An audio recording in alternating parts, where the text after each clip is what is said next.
ஈரானுக்கும் அமெரிக்காவுக்கும் இடையில உண்மையிலேயே ஒரு போர் நிறுத்தம் ஏற்படுமான்னு சொல்லி தீர்மானிக்கிறதுக்கான மிக முக்கியமான ஒரு பேச்சுவார்த்தை நாளைக்கு பாகிஸ்தான் இஸ்லாமாபாத்தில் ஆரம்பமாக இருக்கு. நாளைக்கும் சனிக்கிழமையும் இது நடக்கும்னு சொல்லி எதிர்பார்க்கப்படுது. ஒட்டுமொத்த மத்திய கிழக்கு மட்டும் இல்லாமல் ஒட்டுமொத்த உலகத்தினுடைய எதிர்காலத்தையும் கிட்டத்தட்ட தீர்மானிக்கிற மாதிரியான ஒரு பேச்சுவார்த்தை அது நடத்தப்பட இருக்கு. என்னதான் ஈரான் அமெரிக்கா சம்பந்தப்பட்டிருக்கிற இஸ்ரேல் சம்பந்தப்பட்டிருக்கிற ஒரு பேச்சுவார்த்தை அது சொல்லப்பட்டாலுமே எல்லா நாடுகளையும் இந்த போர் பாதிச்சிருக்கு என்ற அடிப்படையில் எல்லா நாடுகளினுடைய எதிர்காலமும் இந்த பேச்சுவார்த்தையில தான் தங்கி இருக்கு. பாகிஸ்தான்ல இந்த பேச்சுவார்த்தை நடத்தப்படணும் சொல்லி தீர்மானிக்கப்பட்டதுக்கு பின்னால் ஒரு சில காரணங்கள் இருக்கு. நாளைய பேச்சுவார்த்தையில என்ன நடக்க போகுதுன்றதை பற்றியும் இந்த வீடியோவில் நாங்கள் பார்க்க போறோம். என்ன சொன்னா ஒரே இடத்துல சந்திச்சு நேரடியாக ரெண்டு தரப்புகளும் பேச போறாங்கன்னு சொல்லி அறிவிக்கப்பட்டிருந்தாலும் ஒரு ரூமுக்குள்ள இருந்து பேசுகிற பேச்சுவார்த்தையா இது இருக்க போறது கிடையாதுன்னு சொல்லியும் சில ஊடகங்கள் செய்தி வெளியிட்டிருக்கு. லெபனான்ல இருக்கிற ஹெஸ்புல்லா இயக்கத்தை இலக்கு வச்சு இஸ்ரேல் தொடர்ச்சியான தாக்குதலை நடத்தி கொண்டிருக்குன்னு சொல்லி அறிவிச்சிருந்தாலும் அதுக்கு பின்னால சொல்லப்படுற அதிக அளவில் பேசப்படாத ஒரு காரணமும் இருக்கு. அதுதான் இஸ்ரேல் பிரதமர் பெஞ்சமின் நெட்டன்யாகுவினுடைய ஊழல் மோசடி வழக்கு திரும்பவும் ஞாயிற்றுக்கிழமை ஆரம்பமாகுது என்றது. இதுக்கு பின்னால ஒரு சதி இருக்கு என்ற மாதிரி பேசப்படுது. ஒரு கோட்பாடு என்ற அடிப்படையில் இதுவும் முன்வைக்கப்பட்டிருக்கு. என்னெல்லாம் நடந்து கொண்டிருக்குன்றதை இன்னும் விளக்கமா தெளிவா இந்த வீடியோல பார்த்துடலாம். முதலாவது லெபனானுடைய ஹெஸ்புல்லா இயக்கத்தின் மேல நாங்கள் தொடர்ச்சியான தாக்குதல்களை நடத்தி கொண்டிருக்கிறோம் சொல்லி இஸ்ரேல் அறிவிச்சிருந்தது. நேற்றைய நாளில் மிக மோசமான ஒரு நாளா லெபனான் வரலாற்றில் பதிவாகி இருந்தது. 250க்கும் அதிகமானவர்கள் கொலை செய்யப்பட்ட ஒரே நாளில் 250க்கும் அதிகமானவர்கள் இஸ்ரேலினுடைய தாக்குதலில் கொலை செய்யப்பட்ட ஒரு கொடூரமான நாளா நேற்றைய நாள் லெபனான்ல பதிவாகி இருந்தது. இன்னைக்கு இஸ்ரேல் அறிவிச்சிருந்தது லெபனானுடைய ஹெஸ்புல்லா இயக்கத்திட தலைவர் ஒரு சில ஊடகங்களில் முதல்ல வெளிவந்த செய்தி என்னன்னு சொன்னா லெபனான் ஹெஸ்புல்லா இயக்கத்தினுடைய தலைவர் கொசேம் கொலை செய்யப்பட்டிருக்கிறார் என்ற மாதிரி சொல்லப்பட்டிருந்தது. அதுக்கு பிறகு அந்த செய்தி திருத்தப்பட்டு அவருடைய பிரத்யேகமான செயலாளர் அவருடைய அண்ணன் மகன் அலி யூசுப் கொலை செய்யப்பட்டிருக்கிறார், தலைவர் கொலை செய்யப்படல, அவருடைய உறவினர் தான் கொலை செய்யப்பட்டிருக்கிறார் என்ற மாதிரி அந்த செய்தி திருத்தப்பட்டிருந்தது. லெபனான் ஹெஸ்புல்லா இயக்கத்தினுடைய முக்கியமான தளபதிகளும் கடந்த சில நாட்களில் கொலை செய்யப்பட்டதாகவும் இஸ்ரேல் அறிவிச்சிருந்தது. தொடர்ச்சியான தாக்குதல் சம்பவங்கள், கொடூரமான தாக்குதல்கள் லெபனானுக்குள்ள பதிவாகி கொண்டிருக்கு. இன்னும் ஒரு சில நாட்களுக்கு இஸ்ரேலினுடைய இந்த தாக்குதல் நீடிக்குமா இருந்தால் மிகப்பெரிய ஒரு மனிதாபிமான நெருக்கடி ஏற்பட முடியும். சில மருத்துவ பொருட்களுக்கு இப்பவே தட்டுப்பாடு நிலவி கொண்டிருக்கு என்ற மாதிரியான செய்திகளும் வெளிவந்து கொண்டிருக்கு. அங்க பாதிக்கப்பட்ட மக்களை மீட்டு வேறு இடங்களுக்கு சிகிச்சைக்கு கொண்டு போறதுக்கு கூட சில போக்குவரத்து வசதிகளும் முடங்கியிருக்கு. சொன்னா சில முக்கியமான பாலங்கள் சேதமாக்கப்பட்டிருக்கு, வீதிகள் சேதமாக்கப்பட்டிருக்கு. இதெல்லாம் திட்டமிட்ட விதத்தில் இஸ்ரேல் நடத்தி இருக்கிற தாக்குதல். ஒரு இடத்துல தாக்குதல் நடத்தப்படுது, அங்கிருந்து மக்களை பாதுகாப்பாக மீட்டு சிகிச்சைக்கு கொண்டு போறதுக்கு கூட வசதிகள் இல்லாத போக்குவரத்து முடங்கி இருக்கிற ஒரு சூழல் இப்ப லெபனான்ல நிலவி கொண்டிருக்கு. என்னதான் ஈரானுக்கும் அமெரிக்காவுக்கும் இடையில போர் நிறுத்தம் சொல்லி அறிவிக்கப்பட்டிருந்தாலும் லெபனான் இதுக்குள்ள உள்ளடக்கப்படலன்னு சொல்லி இஸ்ரேல் பிரதமர் பெஞ்சமின் நெட்டன்யாகு குறிப்பிட்டிருந்தார். ஆனா இதுல மத்தியஸ்தரா செயல்பட்டு கொண்டிருக்கிற பாகிஸ்தானுடைய பிரதமர் ஷரீஃப் அறிவிச்சிருந்தார் லெபனானும் இதுக்குள்ள உள்ளடக்கப்பட்டிருக்குன்னு சொல்லி. நேற்றைய நாளில் அமெரிக்காவினுடைய துணை ஜனாதிபதிட்டே இதை பற்றி கேள்வி கேட்ட நேரம் அவர் சொல்லியிருந்தார் இந்த போர் நிறுத்தத்தில் லெபனான் உள்ளடக்கப்படவே இல்லை, ஈரான் இதை பிழையா விளங்கி கொண்டிருக்கு என்ற மாதிரியான ஒரு கருத்தை அமெரிக்காவினுடைய துணை ஜனாதிபதியும் நேற்றைய நாளில் குறிப்பிட்டிருந்தார். லெபனான் மேல தொடர்ச்சியான தாக்குதல்கள் நடத்தப்படும் இருந்தால் இந்த போர் நிறுத்தம் என்றது முடிவுக்கு வரும் என்ற மாதிரி நேற்று ஈரான் தரப்பு அறிவிச்சிருந்தது. ஹோமஸ் நீரிணை மூடப்பட்டது என்று சொல்லியும் நேற்று சர்வதேச ஊடகங்களில் உறுதிப்படுத்தப்பட்ட தகவல்கள் வெளிவந்திருந்தது. ஆனால் உண்மையில் ஹோமஸ் நீரிணை திறக்கப்பட்டிருக்கா மூடப்பட்டிருக்கான்றது இதுவரைக்கும் சந்தேகமான ஒரு விஷயமாவே இருக்கு. இந்த போர் நிறுத்தம் அறிவிக்கப்பட்டதுக்கு பிறகு ஒரு சில கப்பல்கள் ஹோமஸ் நீரிணையை தாண்டி பயணம் செய்திருக்கு என்றது, ஒரு 4 இல்லாட்டி 5 கப்பல்கள் மட்டும் பயணம் செய்திருக்கலாம் சொல்லி இன்றைக்கு சர்வதேச ஊடகங்கள் குறிப்பிட்டிருந்தது. IRGC படைப்பிரிவு அறிவிச்சிருக்கு இதுக்கு முதல்ல ஹோமஸ் நீரிணையில் வளமையாக பயன்படுத்தப்படுற அந்த பாதை அந்த இடத்தை பயன்படுத்த முடியாது சொன்னால் கடலுக்கு அடியில் கன்னிவடிகள் புதைச்சி வைக்கப்பட்டிருக்கு. இதனால ஒரு இடம் குறிப்பிடப்பட்டு அந்த இடத்துல பயணம் செய்யக்கூடாது, மாற்று வழிகளை பயன்படுத்த முடியும்னு சொல்லி இப்போ ஈரானுக்கு பக்கத்தில் கப்பல்கள் பயணம் செய்கிற மாதிரியான ஒரு நிலைமை உருவாகி இருக்கு. அதனால வளம மாதிரி கப்பல் போக்குவரத்து இதுவரைக்கும் முன்னெடுக்கப்பட்ட மாதிரி இல்லை, ஒரு சில கப்பல்கள் மட்டும் பயணம் செய்கிற மாதிரியான செய்திகள் தான் வெளிவந்திருக்கு. இப்போ லெபனான் மேல தொடர்ச்சியான தாக்குதல் நடத்தப்பட்டது இந்த போர் நிறுத்தத்திலேயே ஒரு திருப்பு முனையா இருக்கலாம் என்றதுதான் நேற்றிலிருந்து பேசப்படுற ஒரு விஷயம். ஆனா இஸ்ரேல் அறிவிச்சிருந்தது தொடர்ச்சியா ஹெஸ்புல்லா இயக்கத்தை இலக்கு வச்சு நாங்க தாக்குதல் நடத்தி கொண்டிருக்கிறோம் சொல்லி. ஆனா அதுக்கு பின்னால இருக்கிற இன்னும் ஒரு காரணமா சொல்லப்படுற ஒரு கன்ஸ்பிரசி தியரி, ஒரு கோட்பாடு என்ற அடிப்படையில் முன்வைக்கப்படுற இன்னும் ஒரு விஷயம் இருக்கு. இதுவரைக்கும் ஈரானுக்கும் இல்லாட்டி அமெரிக்கா இஸ்ரேல் இந்த 3 தரப்புகள் சம்பந்தப்பட்ட போர் தொடர்ச்சியா நடந்து வந்ததால இஸ்ரேலுக்குள்ள ஒரு அவசர கால நிலைமை பிரகடனப்படுத்தப்பட்டிருந்தது. இப்ப போர் நிறுத்தம் நிறுத்தம் அறிவிக்கப்பட்டதுக்கு பிறகு அந்த அவசரகால நிலைமைன்றது நீக்கப்பட்டிருக்கு. இதுக்கு பிறகு இஸ்ரேல் பிரதமர் பெஞ்சமின் நெட்டன்யாகுவினுடைய ஒரு முக்கியமான ஊழல் மோசடி வழக்கு திரும்பவும் இந்த ஞாயிற்றுக்கிழமையிலிருந்து விசாரணைக்கு வர இருக்கு. இஸ்ரேலை பொறுத்த வரைக்கும் ஞாயிற்றுக்கிழமை விடுமுறை நாள் கிடையாது. அதனால நீதித்துறை செயற்பாடுகள் முன்னெடுக்கப்பட்ட ஒரு நாள் என்ற அடிப்படையில் பெஞ்சமின் நெட்டன்யாகுவுக்கு எதிராக சுமத்தப்பட்டிருக்கிற மிக முக்கியமான ஊழல் குற்றச்சாட்டு, மோசடி குற்றச்சாட்டு, அதிகார துஷ்பிரயோகத்தில் ஈடுபட்டிருக்கிறார் என்ற குற்றச்சாட்டு சம்பந்தமான ஒரு வழக்கு விசாரணை வந்து ஞாயிற்றுக்கிழமை திரும்பவும் ஆரம்பமாக இருக்கு. இதுவரைக்கும் இருந்த அவசரகால நிலைமை காரணமா இந்த வழக்கு பிற்போடப்பட்டிருந்தது. இப்ப திரும்பவும் அந்த வழக்கு ஆரம்பமாக இருக்கு. 2022 ஆண்டுல இருந்து இஸ்ரேல் பிரதமர் பெஞ்சமின் நெட்டன்யாகுவுக்கு எதிராக இந்த மாதிரியான ஊழல் மோசடி சம்பந்தப்பட்டிருக்கிற குற்றச்சாட்டு சுமத்தப்பட்டு அதை பற்றின வழக்கு விசாரணை ஆரம்பிக்கப்பட்டிருந்தது. இது அந்த நாட்டினுடைய சட்டம் அதிபர் திணைக்களத்தால் பதிவு செய்யப்பட்டிருக்கிற ஒரு வழக்கு. இஸ்ரேல்ல பதவியில் இருக்கிற ஒரு பிரதமர் மேல குற்றப்பத்திரம் தாக்கல் செய்யப்பட்டிருக்கிற முதல் சந்தர்ப்பமாகவும் பெஞ்சமின் நெட்டன்யாகுவினுடைய வழக்கு வந்து வரலாற்றில் பதிவாகி இருந்தது. குற்றப்பத்திரம் என்றது விசாரணை செய்கிற தரப்பு அந்த குற்றத்தை நிரூபிக்கிறதுக்கான போதுமான ஆதாரங்கள் தங்கள்கிட்ட இருக்கு, சாட்சியங்கள் இருக்குன்னு சொல்லி கருதுகிற சந்தர்ப்பத்தில் தான் குற்றப்பத்திரம் தாக்கல் செய்யப்பட்டது வழமையானது. அந்த மாதிரியான ஒரு குற்றப்பத்திரம் பெஞ்சமின் நெட்டன்யாகுவுக்கு எதிராகவும் சுமத்தப்பட்டிருந்தது.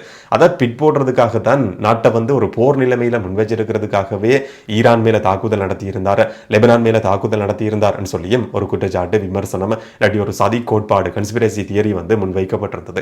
அதுதான் அமெரிக்காவுக்கும் ஈரானுக்கும் இடையில போர் நிறுத்தம் செய்யப்பட்டிருந்தாலும் கூட லெபனான் மேல இஸ்ரேல் வந்து தொடர்ச்சியான தாக்குதல் நடத்தி கொண்டிருக்கிறதுக்கான காரணமும் நாட்டை வந்து ஒரு குழப்பமான நிலைமையில வச்சிருக்கிறது. ஒரு சதியில வந்து அவர் ஈடுபட்டிருக்கிறார் என்ற விமர்சனம், குற்றச்சாட்டு வந்து ஒரு சில இடங்களில் பேசப்பட்டிருந்ததை பார்க்க முடிஞ்சது. குறிப்பாக சோசியல் மீடியாவில் பேசப்படுற ஒரு கோட்பாடு என்ற அடிப்படையில் இருக்கு. தியரி நம்புறதும் நம்பாததும் ஒவ்வொருவரை பொறுத்தது என்று சொல்லி நான் வளமையாக சொல்ற மாதிரி இந்த தகவலையும் நீங்கள் நம்புறதா நம்பலையா என்றதை அது உங்களை பொறுத்தது. ஆனால் இந்த மாதிரியான ஒரு விஷயமும் இந்த நாட்களில் வந்து பேசுபொருளாக இருந்து கொண்டிருக்கு. தன்னுடைய அதிகாரத்தை பயன்படுத்தி கொண்டு சில ஊடக நிறுவனங்களுக்கு சலுகைகளை கொடுத்தார். அவரை பற்றின செய்திகள் பாராட்டப்படுற மாதிரியான செய்திகள் அதிக அளவில் வெளிவரணும் என்றதுக்காக அந்த மாதிரியான சலுகைகள் கொடுக்கப்பட்டதுன்னு சொல்லி ஒரு குற்றச்சாட்டு இருக்கு. சில வர்த்தக நிறுவனங்களுக்கு சலுகைகள் கொடுக்கப்பட்டு பெருந்தொகையான பரிசு பொருட்கள் அவர் பெற்றுக் கொண்டிருக்கிறார். இதுவும் ஒரு விதமான அதிகார துஷ்பிரயோகம். நகைகள் வரைக்கும் அவருக்கு கொடுக்கப்பட்டது என்ற மாதிரியான குற்றச்சாட்டுகளும் இருந்தது. அதை பற்றின விசாரணைகள் தொடர்ச்சியாக நடந்து வருது. இந்த விசாரணைகள் முடிவடைஞ்சு குற்றச்சாட்டு உறுதி செய்யப்படும் இருந்தால் சிறை தண்டனையை அவர் எதிர்நோக்க முடியும் என்ற மாதிரி பேசப்படுது. மற்ற சில நாடுகளோட ஒப்பிடுற சந்தர்ப்பத்தில் வந்து குறிப்பாக ஆசிய நாடுகளோட ஒப்பிடுற சந்தர்ப்பத்தில் இஸ்ரேலினுடைய நீதித்துறை மிக கடுமையானது, சுயாதீனமானது சொல்லியும் சர்வதேச ஊடகங்களில் குறிப்பிடப்பட்டிருந்ததையும் பார்க்க முடிஞ்சது. அந்த விசாரணையில் என்ன நடக்க போகுதுன்றதை நாங்கள் பொறுத்திருந்து பார்க்கலாம். இந்த நேரம் இந்த போரில் முக்கியமான ஒரு நேரடியான பேச்சுவார்த்தை சொல்லப்படுற அமெரிக்காவும் ஈரான் தரப்பும் நேரடியாக கலந்து கொள்கிற பேச்சுவார்த்தை வந்து நாளைக்கு பாகிஸ்தான் இஸ்லாமாபாத்தில் நடக்க இருக்கு. இதுக்கான எல்லா ஏற்பாடுகளும் செய்யப்பட்டிருக்கு. ஏற்பாடுகள் எந்த அளவுக்கு தீவிரமாக நடந்திருக்குன்னு சொன்னால் பாதுகாப்பு பலப்படுத்தப்படுறது. இன்றைக்கும் நாளைக்கும் பாகிஸ்தானில் வந்து விடுமுறை தினமாக அறிவிக்கப்பட்டிருக்கு. பொதுமக்கள் அதிக அளவில் கூடுறதை தவிர்க்கிறதுக்குன்னு சொல்லி இந்த மாதிரியான ஒரு தீர்மானம் எடுக்கப்பட்டிருக்கு. இஸ்லாமாபாத்தில் இந்த பேச்சுவார்த்தை நடத்தப்படணும் சொல்லி அந்த இடம் தெரிவு செய்யப்பட்டது. இல்லாட்டி பாகிஸ்தான் தெரிவு செய்யப்பட்டதுக்கு பின்னால் இருக்கிற ஒரு சில காரணங்கள் குறிப்பிடப்பட்டிருந்தது. என்ன சொன்னா ஈரானோடையும் அமெரிக்காவோடையும் இப்ப நடக்கிற போரை பொறுத்த வரைக்கும் பாகிஸ்தானுடைய நிலைப்பாடு வந்து கிட்டத்தட்ட இலங்கை, இந்தியா மாதிரியான நாடுகள் எடுத்திருக்கிற நிலைப்பாடு. நாங்கள் நடுநிலைமையில் இருக்கிறோம், எந்த தரப்புக்கும் ஆதரவும் கிடையாது, எதிர்ப்பும் கிடையாது என்ற மாதிரியான ஒரு நிலைப்பாட்டில் பாகிஸ்தான் இருந்து கொண்டிருக்கு. இதே நேரம் ஈரானுக்கும் பாகிஸ்தானுக்கும் இடையில 2 நாடுகளும் எல்லையில் இருக்கிற நாடுகள் என்ற அடிப்படையிலையும் அந்த இடம் தெரிவு செய்யப்பட்டிருக்கலாம் சொல்லி சொல்லப்படுது. இன்னும் ஒரு பக்கம் அமெரிக்காவினுடைய எந்த ஒரு இராணுவ தளமும் மத்திய கிழக்கு நாடுகள் இருக்கிற மாதிரியான அமெரிக்காவினுடைய படைத்தளங்கள் பாகிஸ்தான்ல கிடையாது. ஈரானுக்குள்ள பெரும்பான்மையா இருக்கிற ஷியா முஸ்லிம்கள் இருக்கிறாங்க. அந்த மாதிரி ஈரானுக்கு வெளியில ஷியா முஸ்லிம்கள் பெரும்பான்மையா வாழ்ற ஒரு நாடு பாகிஸ்தான். அந்த காரணத்தின் அடிப்படையிலையும் நம்பக்கூடிய ஒரு நாடுன்ற அடிப்படையிலையும் சில நேரங்களில் பாகிஸ்தான் தெரிவு செய்யப்பட்டிருக்கலாம் என்ற மாதிரியும் சொல்லப்படுது. இப்போ ஒரு சில மத்திய கிழக்கு நாடுகளுக்கும் ஈரானுக்கும் இடையில பெருசா ஒரு நல்ல உறவு கிடையாதுன்னு சொன்னா இப்ப சவுதியோடையும் ஒரு நல்ல உறவு கிடையாது, குவைத்தோடையும் நல்ல உறவு கிடையாது. இதுக்கு பின்னால் இருக்கிறதும் அந்த மத பிரிவும் காரணம் என்ற மாதிரி இதுக்கு முதல்ல நாங்கள் வீடியோக்களை பார்த்துருக்கிறோம். அந்த அடிப்படையில் வந்து பாகிஸ்தான் தெரிவு செய்யப்பட்டிருக்கலாம் சொல்லியும் சொல்லப்படுது. பாகிஸ்தானில் இருக்கிற ஒரு ஹோட்டலில் தான் இந்த பேச்சுவார்த்தை வந்து நடத்தப்பட இருக்கு. அந்த ஹோட்டலில் வந்து பாதுகாப்பு ஏற்பாடுகள் செய்யப்பட்டிருக்கு. அங்கிருந்த கெஸ்ட் எல்லாமே வந்து ஏற்கனவே வெளியேற்றப்பட்டிருக்கிறாங்க. இந்த மாதிரியான ஒரு முக்கியமான பேச்சுவார்த்தை நடத்தப்பட இருக்கு என்ற பின்புலத்தில் அங்கே இருக்கிற கெஸ்ட் எல்லாருமே வெளியேற்றப்பட்டிருக்கிறாங்க. இப்போ அமெரிக்கா தரப்புல இருந்து அமெரிக்காவினுடைய துணை ஜனாதிபதி ஜேடி வென்ஸ் கலந்து கொள்வது முக்கியமாக பார்க்கப்படுது. என்று சொன்னால் நேற்று அமெரிக்க ஜனாதிபதி டொனால்ட் ட்ரம்ப்ட கேள்வி கேட்ட நேரம் அவர் சொல்லியிருந்தார், அவர் கலந்து கொள்வாரோ இல்லையோன்னு சொல்லி என்னால் உறுதியாக சொல்ல முடியாது, பாதுகாப்பு சம்பந்தமான சில பிரச்சனைகள் இருக்கு என்ற மாதிரி டொனால்ட் ட்ரம்ப் வந்து நேற்று கூறப்பட்டிருந்தார். அதுக்கு பிறகு நேற்றிரவு வெள்ளை மாளிகையால் அறிவிக்கப்பட்டிருந்தது இந்த பேச்சுவார்த்தையில் நேரடியாக துணை ஜனாதிபதி ஜேடி வென்ஸ் கலந்து கொள்ள போறார் என்று சொல்லி. ஆனால் ஜேடி வென்ஸினுடைய இந்த பயணம்ன்றது அவருக்கு முக்கியமானது, பாகிஸ்தானுக்கும் அமெரிக்காவுக்கும் முக்கியமானது. என்று சொன்னால் பாகிஸ்தானுக்குள்ள அமெரிக்காவினுடைய ஒரு தூதுவர் கிடையாது. 2025 போன வருஷத்தோட இதுக்கு முதல்ல இருந்த தூதுவர் ஓய்வு பெற்றதுக்கு பிறகு அந்த பதவின்றது தொடர்ச்சியாக வெற்றிடமாகவே இருந்து கொண்டிருக்கு. பொதுவாகவே அமெரிக்காவினுடைய தூதுவர் இல்லாத ஒரு நாட்டுக்கு அமெரிக்காவினுடைய துணை ஜனாதிபதி பயணம் செய்யறது மிக மிக அரிதானது என்று சொல்லி சொல்லப்படுது. அப்படியான ஒரு பின்புலத்தில் தான் ஜேடி வென்ஸ் வந்து பயணம் செய்ய இருக்கிறார்.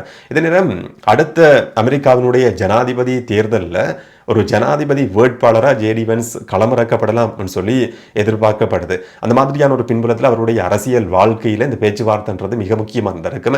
இந்த பேச்சுவார்த்தை தோல்வி அடைகிறதும் வெற்றி அடைகிறதும் அவருடைய அரசியல் எதிர்காலத்தை தீர்மானிக்கிற ஒரு விஷயமாகவும் இருக்கலாம் என்ற மாதிரியும் இப்போ சர்வதேச ஊடகங்கள் குறிப்பிட்டிருந்ததையும் பார்க்க முடிஞ்சுது. இந்த போரில் எந்த அளவுக்கு இந்த பேச்சுவார்த்தை முக்கியமானதோ அதே மாதிரி ஜேடி வென்ஸினுடைய தனிப்பட்ட அரசியல் வாழ்க்கையிலையும் இந்த பேச்சுவார்த்தைன்றது மிக முக்கியமானது. இன்னும் ஒரு பக்கம் ஈரான் தரப்பு பொறுத்த வரைக்கும் ஈரானுடைய சபாநாயகர் பாகேர் வந்து கலந்து கொள்ள இருக்கிறார். அமெரிக்காவுக்கு தொடர்ச்சியான எச்சரிக்கைகளை விடுத்துக் கொண்டிருந்த நேரடியான எச்சரிக்கைகளை விடுத்துக் கொண்டிருந்த ஒரு நபர். இன்னொரு பக்கம் ஒரு சில ஊடக தகவல்கள் என்னன்னு சொன்னா இவர் அமெரிக்காவுக்கு சார்பான ஒரு நபர் என்ற மாதிரியும் இல்லாட்டி எதிர்காலத்தில் அமெரிக்காவுக்கு சார்பாக செயற்படுவார் சொல்லி அமெரிக்காவினுடைய நம்பிக்கைக்குரிய ஒரு நபர் என்ற மாதிரி பார்க்கப்படுறார் சொல்லியும் ஒரு சில செய்திகள் வெளிவந்திருந்ததையும் பார்க்க முடிஞ்சது. ஆனால் அமெரிக்காவுக்கு தொடர்ச்சியான எச்சரிக்கைகள் விடுத்துக் கொண்டிருக்கிற ஈரானுடைய சபாநாயகர் பாகேர் வந்து இதில் கலந்து கொள்ள இருக்கிறார். இன்னொரு பக்கம் ஈரானுடைய படை தரப்பை சேர்ந்த ஐஆர்ஜிசி படைப்பிரிவினுடைய முக்கியமான நபர்கள் யாராவது கலந்து கொள்வாங்களா இல்லையான்றது இதுவரைக்கும் உறுதி செய்யப்படாத ஒரு விஷயம். ஏற்கனவே ஐஆர்ஜிசி படைப்பிரிவினுடைய தளபதியாக இருந்த ஒரு நபர் தான் சபாநாயகர். இப்போ சபாநாயகராக இருக்கிற பாகீர் கூட இப்போ சில நேரங்களில் வந்து ஐஆர்ஜிசி படைப்பிரிவினுடைய நேரடியான உறுப்பினர்கள் பிரதிநிதிகள் கலந்து கொள்வாங்கன்னு சொல்லி நாங்கள் எதிர்பார்க்க முடியாது. இன்னும் ஒரு பக்கம் ஈரானுடைய வெளியுறவு அமைச்சர் அப்பாஸும் இதில் வந்து நேரடியாக கலந்து கொள்ள இருக்கிறார். இப்போ ரெண்டு தரப்புக்கும் இடையில நேரடியான பேச்சுவார்த்தை இஸ்லாமாபாத்தில் ஒரு ஹோட்டலில் நடக்க இருக்குன்னு சொல்லி அறிவிக்கப்பட்டிருந்தாலும் இந்த ரெண்டு தரப்புமே ஒரே இடத்துல இருந்து கொண்டு ஒரே ஹோட்டலில் சந்திக்க போறாங்கன்னு சொல்லியும் சொல்ல முடியாது. ஒரே ஹோட்டலில் வந்து சமாதான பேச்சுவார்த்தை வந்து நடத்தப்பட இருக்கு. ஆனால் ஒரே அறையில் இருந்து பேசுகிற பேச்சுவார்த்தையா இது இருக்க போகிறது கிடையாதுன்னு சொல்லி இன்னைக்கு அல் ஜசீரா செய்தி வெளியிட்டு இருந்ததை பார்க்க முடிஞ்சது. வெள்ளிக்கிழமை நாளைய நாளில் வந்து பாகிஸ்தானுடைய பிரதமர் ரெண்டு தரப்புகளையும் தனித்தனியே சந்திக்க இருக்கிறார். அவர்களுடைய கோரிக்கை சம்பந்தமாகவும் மற்ற தரப்பினுடைய கோரிக்கை சம்பந்தமாகவும் இவர் கேட்டதுக்கு பிறகு பாகிஸ்தானுடைய நிலைப்பாடு ரெண்டு நாடுகளினுடைய நிலைப்பாடுகளும் தெளிவுபடுத்தப்பட்டதுக்கு பிறகு சனிக்கிழமை காலையில் வந்து ரெண்டு தரப்புகளையும் திரும்ப தனித்தனியை சந்திச்சு இந்த மாதிரியான நிபந்தனைகள் இருக்குன்னு சொல்லி ரெண்டு தரப்புக்கும் இடையில நடுவில் இருந்து செயற்படுற ஒரு தகவல் பரிமாற்ற கருவி மாதிரி தான் பாகிஸ்தானுடைய பிரதமர் வந்து செயற்பட போறார், ஷரீஃப் வந்து செயற்பட போறார் என்ற மாதிரி அந்த செய்தியில் குறிப்பிடப்பட்டிருந்ததையும் பார்க்க முடிஞ்சது. நேரடியான பேச்சுவார்த்தைன்னு சொன்னாலும் ரெண்டு தரப்பும் ஒரே இடத்துல இருந்து கதைக்கிற மாதிரியான ஒரு பேச்சுவார்த்தையா இது இருக்க போறது கிடையாது என்றதுதான் ஊடக செய்திகள் இன்னைக்கு வெளிப்படுத்தி இருக்கிற ஒரு விஷயம். ஆனால் என்ன நடக்கும் என்றதை நாங்கள் பொறுத்திருந்து பார்க்கலாம். இது செய்திகளில் குறிப்பிடப்பட்டிருக்கிற ஒரு சில தகவல்கள் மட்டும்தான். சில நேரங்களில் நேரடியான ஒரு பேச்சுவார்த்தை ரெண்டு தரப்பும் நேரடியாக சந்திக்கிற மாதிரியான பேச்சுவார்த்தையும் நடத்தப்பட முடியும். என்ன நடக்கும் என்றதை நாங்கள் பொறுத்திருந்து பார்க்கலாம். இப்போ நாளைய பேச்சுவார்த்தையை பொறுத்த வரைக்கும் எப்படியான விஷயங்கள் அங்கே பேசப்படும் சொன்னால் இதுக்கு முதல்ல வந்து ரெண்டு தரப்புகளும் நிபந்தனைகளை விதிச்சிருந்தது. இந்த மாதிரியான போர் நிறுத்தத்தை செய்யறதுக்கான ஒரு முன்னாயத்த நடவடிக்கை இல்லாட்டி தயார்படுத்தல் என்ற அடிப்படையில் முதல் கட்ட செயற்பாடு என்ற அடிப்படையில் அமெரிக்காவினுடைய 15 நிபந்தனைகள் ஈரானுடைய 10 நிபந்தனைகள் விதிக்கப்பட்டிருந்தது. ரெண்டு தரப்புமே கடுமையான நிபந்தனைகளை விதிச்சிருந்தது. குறிப்பாக ஈரான் தரப்பு விதிச்சிருந்த நிபந்தனைகளை பொறுத்த வரைக்கும் ஈரான் மேல விதிக்கப்பட்டிருக்கிற கட்டுப்பாடுகள் நீக்கப்படணும், தடைகள் நீக்கப்படணும், ஃப்ரீஸ் பண்ணப்பட்டிருக்கிற சொத்துக்கள் எல்லாமே அன்ஃப்ரீஸ் பண்ணப்படணும், தங்களுடைய செயற்பட்டு கொண்டிருக்கிற சாதகமாக செயற்பட்டு கொண்டிருக்கிற சார்பான அமைப்புகள் மேலே தாக்குதல் நடத்தப்படக்கூடாதுன்ற மாதிரியான கடுமையான 10 நிபந்தனைகள் வந்து ஈரான் தரப்பால் முன்வைக்கப்பட்டிருந்தது. ஆனால் ரெண்டு தரப்புமே கடைசி வரைக்கும் இதுவரைக்கும் அந்த நிபந்தனைகளை ஏற்றுக்கொள்ளலை. இது சம்பந்தமாக பேச்சுவார்த்தைகளை நடத்த முடியும் என்ற அடிப்படையில் 2 கிழமை கால அவகாசம், 2 கிழமை போர் நிறுத்தம் சொல்லி அறிவிக்கப்பட்டிருந்தது. இதில் திருத்தப்படுமா உடன்பட முடியுமா சொல்லி பேச்சுவார்த்தை நடத்தப்படுற ஒரு சந்தர்ப்பமாக நாளைய நாள் வந்து பதிவாக போகுது. இதில் சில விஷயங்களோட உடன்பட முடியாட்டி அந்த விஷயங்கள் திருத்தப்பட முடியும், இல்லாட்டி முற்றும் முழுதாக ஏற்றுக்கொள்ள முடியாது சொல்றப்படுற சந்தர்ப்பத்தில் வந்து இந்த பேச்சுவார்த்தை தோல்வியில் முடிவடையும். ஏற்கனவே அமெரிக்காவினுடைய பாதுகாப்பு தரப்பு ஈரானை சுற்றி நிலைநிறுத்தப்பட்டிருக்கு. திரும்பவும் தாக்குதல் நடத்தப்படுற மாதிரியான ஒரு சூழல் உருவாகும். அதுக்கு ஈரானுடைய பதிலடி வந்து மத்திய கிழக்கு நாடுகள் மீது இருக்கும். இதுக்கு முதல்ல எப்படியான ஒரு நிலைமை இருந்ததோ அதே மாதிரியான ஒரு நிலைமை திரும்பவும் உருவாகுமா இல்லையா என்றதை நாளைய பேச்சுவார்த்தை வந்து தீர்மானிக்கும். அமெரிக்க ஜனாதிபதி டொனால்ட் ட்ரம்ப் சொல்லியிருந்தார், அமெரிக்காவினுடைய பாதுகாப்பு தரப்பு வந்து ஈரானை சுற்றி நிலைநிறுத்தப்பட்டிருக்கு. இப்போதைக்கு அந்த பாதுகாப்பு தரப்பு வந்து மீள நாங்க கூப்பிட போறது கிடையாது என்று சொன்னா இந்த பேச்சுவார்த்தை தோல்வி அடையும் இருந்த அமெரிக்காவினுடைய நிபந்தனைகளுக்கு ஈரான் அடிபணியாத சந்தர்ப்பத்தில் ஈரான் மேல திரும்பவும் ஒரு தாக்குதல் நடத்தப்படும். இதுவரைக்கும் நீங்க பார்க்காத மிக கொடூரமான மோசமான ஒரு தாக்குதல் அது இருக்கும் சொல்லி அமெரிக்க ஜனாதிபதி டொனால்ட் ட்ரம்ப் வந்து ஒரு எச்சரிக்கையை விடுத்திருக்கிற பின்புலத்தில் தான் இந்த பேச்சுவார்த்தையும் நடத்தப்பட இருக்கு. லெபனான் மேல நடத்தப்பட்ட தாக்குதல் நிறுத்தப்படாட்டி இந்த போர்ல நிறுத்தத்திலிருந்து நாங்கள் வெளியேற முடியும் சொல்லி ஏற்கனவே எச்சரிக்கை விடுக்கப்பட்டிருக்கிற பின்புலத்தில் லெபனான் மேல இஸ்ரேல் தொடர்ச்சியாக தாக்குதல் நடத்தி கொண்டிருக்கிற ஒரு பின்புலத்தில் தான் இந்த பேச்சுவார்த்தை வந்து நாளைக்கு நடத்தப்பட இருக்கு. மத்திய கிழக்கினுடைய எதிர்காலம் மட்டும் இல்லாமல் ஒட்டுமொத்த உலகத்தினுடைய எதிர்காலத்தையும் தீர்மானிக்கிற ஒரு முக்கியமான பேச்சுவார்த்தையா இது வந்து நடத்தப்பட இருக்கு. இந்த பேச்சுவார்த்தையில் எப்படியான தீர்மானங்கள் எடுக்கப்படும், இந்த போர் முடிவுக்கு வருமா இல்லையான்றதை நாங்கள் பொறுத்திருந்து பார்க்கலாம். அதை பற்றி நீங்கள் என்ன நினைக்கிறீங்கன்றதை கமெண்ட்ல சொல்லுங்கள். இன்னும் ஒரு வீடியோவில் இன்னும் ஒரு தகவலோட சந்திக்கலாம். வணக்கம்.